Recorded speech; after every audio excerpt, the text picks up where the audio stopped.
Tem um plano específico nessa nova leva de episódios de Endor que define perfeitamente esse momento da série para mim, e essa imagem em questão faz isso inclusive se utilizando de um elemento que pertence ao universo fictício retratado.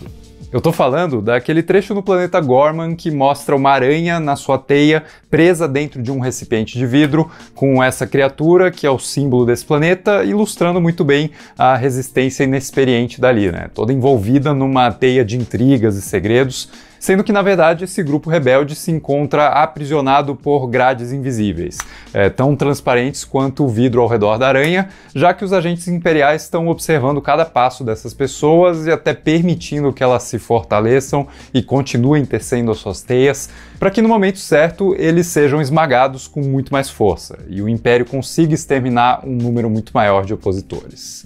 Vale dizer, aviso de spoilers de Endor, temporada 2, episódios 4, 5, 6. Mas percebam como essa analogia aracnídea se espalha por outras áreas desse novo arco da série, como o massacre do Tarkin, o governador presente em Rogue One e no Star Wars original, que simplesmente pousa sua nave gigante em cima de um grupo de ativistas de Gorman que protestavam, olha só, contra a taxação imposta pelo Império. Para o Tarkin, os cidadãos desse planeta são como insetos que ele pode simplesmente esmagar do jeito mais súbito e indiferente possível, e é a partir dessa constatação sinistra que a gente vai mergulhar na tentativa de resistência desse povo, né? Entendendo o seu contexto, observando as suas falhas e as suas inabilidades e saindo disso com uma noção ainda maior das dificuldades que existem na escolha de não se dobrar a um regime autoritário como o Império. Aliás, os gormenses parecem bastante inspirados nos franceses, principalmente durante a ocupação alemã na Segunda Guerra Mundial, tanto pela língua que eles falam, que parece uma versão embaralhada da sonoridade francesa, né? Mas também pela cultura supostamente mais requintada, nessa vibe de tomar um cafezinho à tarde, beber um vinho de noite e desfilar suas roupinhas estilosas e a sua boina de hipster. Tanto é que eu fico com vontade de chamar eles de gourmets e não de gormenses. Mas enfim, já deu para perceber que Gorman é o grande pilar de praticamente todas as subtramas de Endor nessa temporada, e daí eu pretendo, basicamente, destrinchar os vários lados desse conflito nesse vídeo, que nessa fase da história se desenvolve de um jeito ainda muito oculto.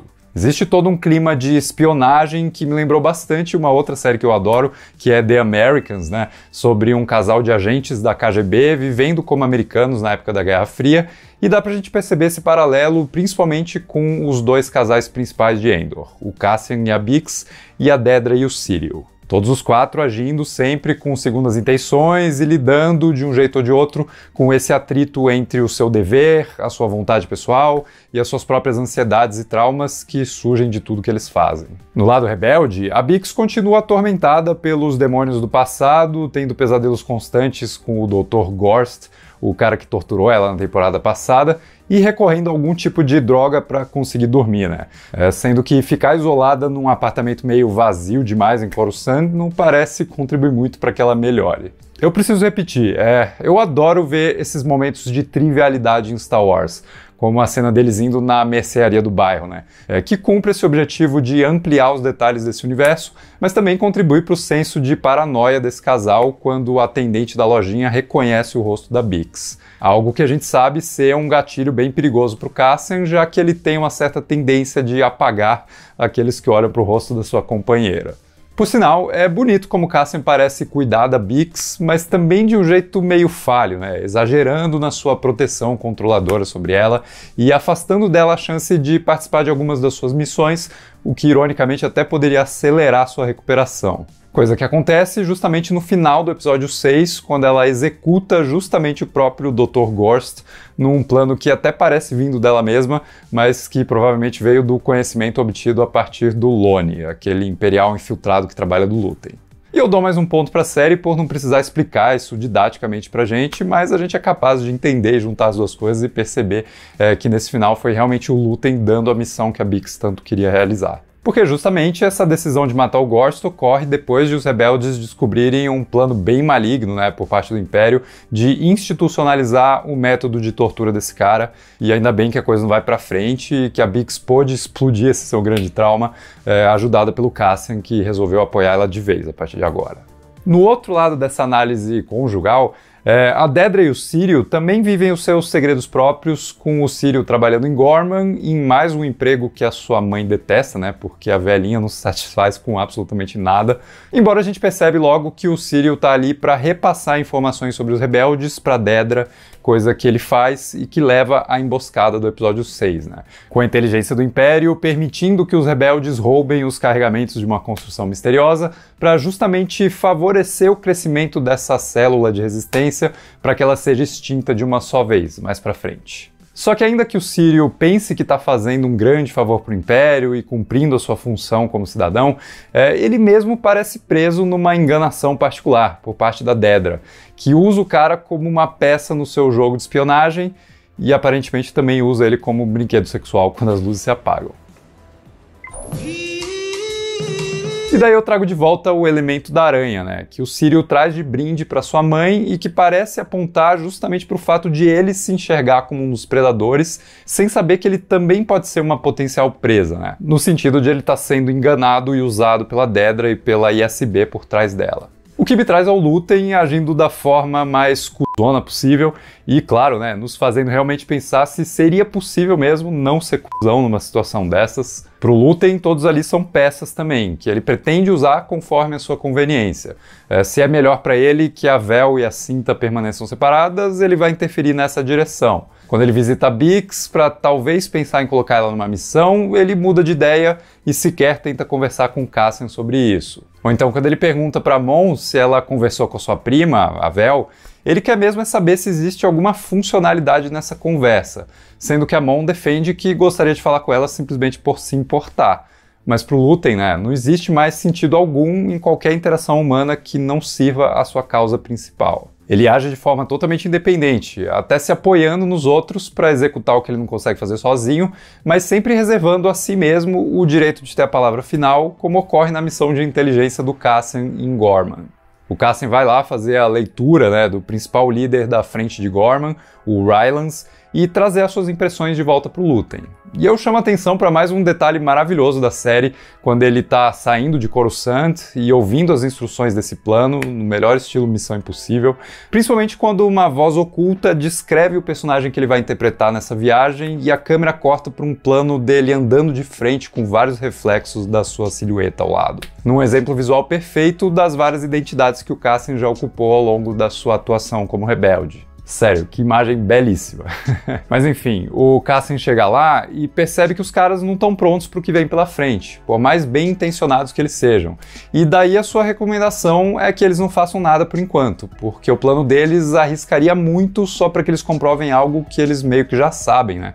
Que é o lance de a construção misteriosa do Império ser mais uma instalação armamentista. Mas quando ele conta isso pro Lúthien, o Lúthien resolve apoiar os rebeldes de Gorman mesmo assim, enviando a Cinta e a Vel para conduzir uma operação que pode acabar só sacrificando mais vidas de soldados rebeldes. Só que o Lúthien não se importa, já que esse potencial resultado trágico seria igualmente positivo para ele, servindo para reforçar a imagem terrível do Império para a galáxia inteira, né?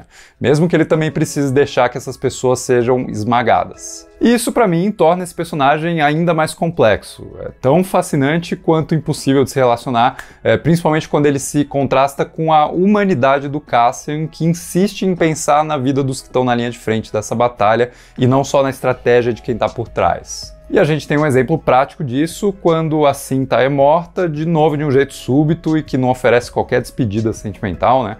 E a Vel entrega aquele discurso super afiado sobre como uma morte tão banal dessas vai se tornar inseparável daquele que a causou. No caso, um dos rebeldes gormenses que desobedece à regra de não trazer uma arma nessa operação e que vai precisar conviver com essa culpa vergonhosa. A morte da Cinta, inclusive, recorre a uma escolha problemática de roteiro, que é a de sempre matar personagens gays, como se o seu lugar em histórias assim fosse sempre o da tragédia, né? Embora nesse caso de Endor, eu sinto que todos os personagens que não vão aparecer no futuro podem acabar morrendo. Então eu acho que matar a Cinta seria somente o começo de uma eliminação de personagens que não parece se preocupar muito com a orientação sexual, né? Já que é provável que todo mundo acabe se ferrando em algum momento. Já aconteceu, inclusive, com o Braço nos primeiros 3 episódios.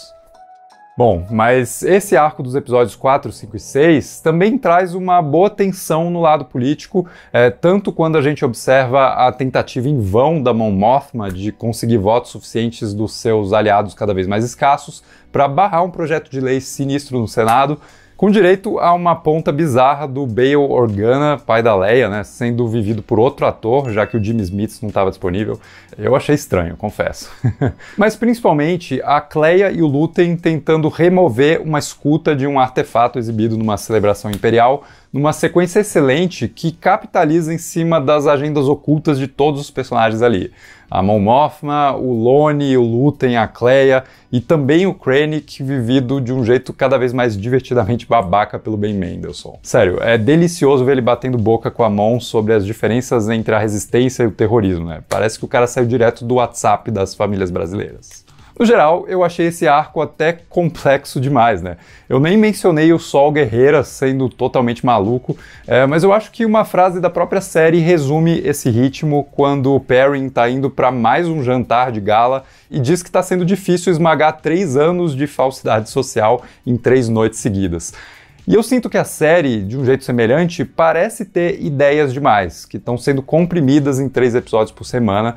Isso não é exatamente um problema, né? Mas é algo que exige que a gente preste muita atenção quando assiste. O que poderia ser cansativo, né? Mas eu vou defender que isso é só algo excelente mesmo. Tem tanta coisa por aí fazendo o mínimo esforço possível, né? Então é legal saber que uma produção Star Wars tem realmente nos desafiado não só a pensar nas questões que ela levanta, mas a fazer isso de forma concentrada, né? Para que a gente aproveite o quão bem construída tem sido essa jornada. E tem sido mesmo, né? Essa série tá de parabéns pelo valor de produção, pelo cuidado no roteiro, pelas atuações, enfim. Eu tô realmente curtindo. Mas e você? Diz aí nos comentários o que você achou desses episódios 4, 5 e 6, vamos continuar a discussão. E se gostou do vídeo, não esquece de deixar um like, se inscrever no canal, apertar o botão de hype aqui embaixo e a gente se vê no próximo vídeo.